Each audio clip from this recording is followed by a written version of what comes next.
Alright YouTube, I thought I'd make a video explaining the difference between true free market capitalism and corporatism, because a lot of people seem to be confused on this subject.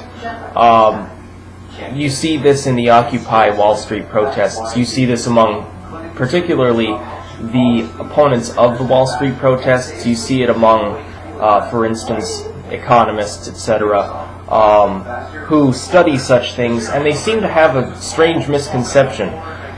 They seem to think that the Wall Street protests are against capitalism, and I've seen that on several videos that I've made supporting the Wall Street protests. One that I did against the GPA redistribution tactic that was being used by propagandists on the right wing. There's a big difference between the two. And I don't think most people understand the difference. I think a lot of times these words get bandied around and people don't really know what they mean. Free market capitalism works. And I'll caveat that by saying free market capitalism has brought a great deal of wealth and prosperity to this world in any geographic location where it's practiced. That being said, it has to be tempered, of course, to prevent worker abuse, to prevent environmental abuse, etc. Do I think that perhaps we've overregulated the free market? Yes and no. I think we're regulating the wrong people in the market. I think the primary problem we're seeing is that our capitalism has begun to degrade into a corporatocracy of sorts. Now the difference is this. In free market capitalism, you have all of these different businesses, and they're competing with one another. They're trying to become more efficient. They're trying to attract workers. That usually drives wages up. They're also trying to increase profits, which stabilizes it by driving them back down. You see them trying to strike a balance between public opinion, which forces them to increase their own self-propelled environmental regulation to avoid all the environmentalists bitching at them. And then you have them, again, trying to increase efficiency, which sometimes drives it back down. You see it balancing itself out, for the most part. And with additional regulations when there is abuse, this system usually works. I'm not an opponent of capitalism. I believe it should be tempered, but I'm not an opponent of capitalism. What I am an opponent of is corporatism. Now, corporatism works in a different way. When capitalism becomes too deregulated, when you have people in office who are buddy-buddy with corporate leaders, when you have the corporations become too large and too profitable so that they have enough money and enough political power to buy out smaller industries, which would otherwise compete with them, of course, to buy off the politicians to get basically political favors so that they can avoid regulations, so that they can, do any manner of different things with their money and power. When you see them increasing their profit margins by going overseas, corporations make an enormous amount of money. We all know that. That's even most right-wingers and now are starting to turn against corporatism. What they don't understand is this. The Occupy Wall Street protests are not an anti-capitalist movement. The right wing, of course, because of their corporate masters, has spun it to say, well, these people want socialism, these people want communism, which are also two different things, and I'll explain that in a later video. They basically spun it to say these are a bunch of hippie-trippy kids that don't want to work, that want handouts, that want a welfare state.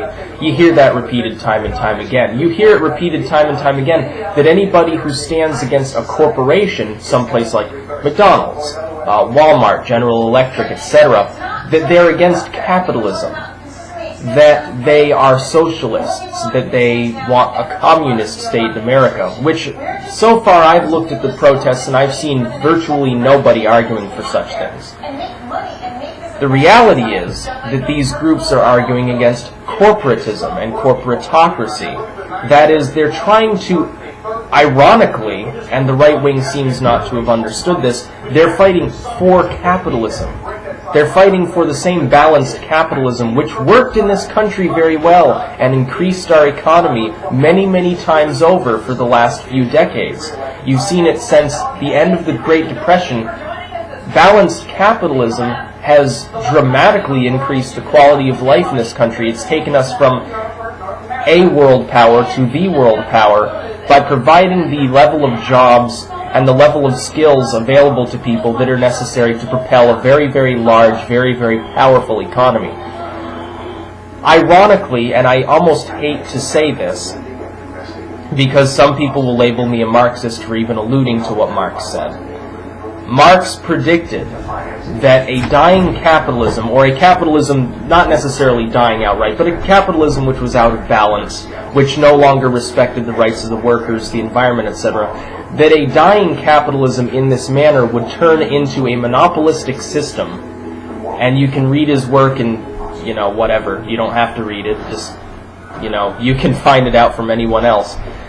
In such a system which becomes monopolistic, large corporations are no longer experiencing competition. Nobody can compete with Walmart. Nobody can compete with the larger corporations because, number one, they drive down the wages, so that increases their profits. Number two, they use a limited amount of their financial resources to lobby Congress, to lobby presidents, to lobby bureaucratic groups, and to get political favors so that they don't have to compete as hard. Number three, they put some of their jobs overseas, sometimes many of their jobs overseas, which is ironically harming our economy while driving their profit margin up because they can then re-import their own goods and sell them for a much lower price. A mom-and-pop bookstore cannot compete with Barnes & Nobles because Barnes & Nobles can afford to create its product at such a lower rate. The problem is, here's the problem. There's nothing wrong with selling a cheaper, more efficient product. As long as it's still worth buying, people will buy it. When you put the jobs overseas and you use political favors in order to propel your wages even lower, it is impossible for other businesses who have not yet achieved that level to compete with you. Can you name the problem with this system? The problem is it squashes competition. Competition is the basis of all capitalist free markets. Competition is what drives progress, it's what creates jobs, it's what creates higher wages, it's what creates all of the money that's used for all of the programs in the United States that we currently have, which helps the poor, ironically, as much as it helps the businesses. Right now you've got a corporatocracy. It no longer functions in that same way. You've got a few very large corporations doing all of the heavy work. They've got most of the jobs. They've got most of the money. They've got most of the politicians in their pocket, and nobody can do anything about it because there's nobody else large enough. Even if all of the small businesses in America were to pool together all of their resources, it wouldn't equal that of the corporations pooling their resources together, even though there are many, many more small businesses than there are large corporations. It's destroying capitalism. We've gone from a capitalist state to a corporatist state. What the Occupy Wall Street protests are about is increasing the competition level for corporations to try to regulate them, because it's obvious right now, yes, we are over-regulating certain aspects of business. We're not over-regulating corporations. There are large corporations in this country that pay no taxes. They don't pay a penny into our economy. What they do pay is they pay a huge amount of money to third world countries where they can then hire workers for pennies on the dollar. Thus, their prices fall. Thus, they re-import them. They have to pay a little bit to import their products back into the United States, but then they can sell them for half as much. And there are no small businesses which can compete. So people are forced between buying these cheap products, which is all they can afford because, again, it feeds back into this loop-like system. The lower wages that are created for the workers within the United States by these corporations prevent these people from patronizing smaller businesses or even smaller corporations. This isn't even the average corporation. The average corporation with, a few outlets scattered around the country, even they can't compete with the corporate machines of people like the people at General Electric, McDonald's, Walmart, etc. Ironically, the same corporations which have bought out the right-wing media, and which even the left-wing media has been bought out by corporations to some extent, they're using the media to convince people that an attack on the corporations is an attack on capitalism. What they don't understand, these people who are being targeted by this media propaganda, is that they are ironically anti-capitalist when they're supporting these corporations. Thank you.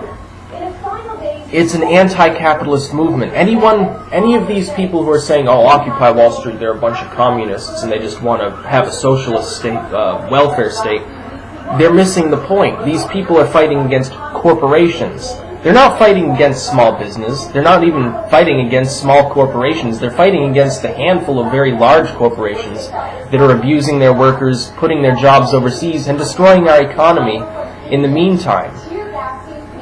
If a corporation isn't paying any money back into the tax system, what's the point? What's the point of them even existing? They're not contributing anything. Because of all the loopholes, they're not contributing anything to the economy. They're contributing to the economies of China or India or Pakistan or any of these other countries they outsource jobs to, Colombia, wherever they happen to go, Mexico. They're outsourcing their jobs and they're not paying a penny into our economy. What we need to do is get politicians together who aren't already bought out by corporations, have them stand firm, and we need to attempt to regulate the outsourcing system. We need to attempt to force these businesses to pay their fair share back into the economy. Say, just because you put jobs overseas doesn't mean that you're not going to pay taxes. Just because 99% of your workers are in another country. If you're operating within the United States, you're going to pay your fair share. Since most of your products are going right back into the United States anyway, we're not just going to take the sales tax out of you, we're going to take a fair tax of your income because you are an American corporation. GE is an American corporation. There's no reason they should pay zero in federal taxes. It doesn't make any sense at all. And I think the main problem, as I said before, is primarily that the media has been bought off by the same corporations that have bought out the political end of our spectrum. They've bought the congressmen, they've bought the senators. These people are all basically under the wing of these corporations because when you're making hundreds and hundreds of billions of dollars a year and you're not paying any taxes, the CEO gets rich, the lobbying groups that these corporations spawn get rich, and trust me, these corporations have a broad array of tools at their disposal. What do you think SOPA is about? If you want the best example of corporate control, just look at the Internet Piracy Act that's being discussed right now. Look at SOPA and look at the fine lines of it. Look at the way in which it's structured. It protects the large corporations of the music industry, the film industry, the pharmaceutical industry. It protects them. It doesn't protect the little startups. It squishes the startups. It is an anti-capitalist bill. They say, well, it's protecting the companies. It's protecting a handful of very large corporations. It's not protecting mom-and-pop recording studio. It's not protecting the businesses which are selling generic prescriptions. It's protecting the large corporations. Any person who's studied forestry will tell you that an old-growth forest made entirely of gigantic, old, falling-apart trees is no longer a productive piece of land. It's dying. It's actually preventing new growth from coming up, and eventually it will turn into a pile of logs and perhaps ruin that land for quite some time. When you selectively cut some of those large trees and allow new ones to grow, or you prune them and allow trees to grow in between them, then you have a productive forest again. There will be a higher level of life forms because there will be a higher level of nutrition available to the forest. It's the same principle with capitalism. You can't have corporate control and still have free market capitalism. That's something people must know. The Occupy Wall Street protests are not anti-capitalist, they're anti-corporatist. There's a big difference. And right now, of course, the politicians are completely bought off by corporations, so there's really nothing that anyone can do but organize on a grassroots level. And just as an aside, I'd say, well, the right wing says, well, look at the Tea Party and all the peaceful protests, and then look at these terrible hippies. They're peeing on cop cars and beating up police and taking out loudspeakers, and they're doing all these horrible things. Just look at the Boston Tea Party. Violent movement. Violent, rebellious movement. And people seem to think that the Tea Party has something to do with the Boston Tea Party, and it's just anyone who's learned American history just absolutely laughs their ass off at the comparison. So, corporatism is bad, capitalism is good. Unfortunately, right now we have corporatism. Peace out.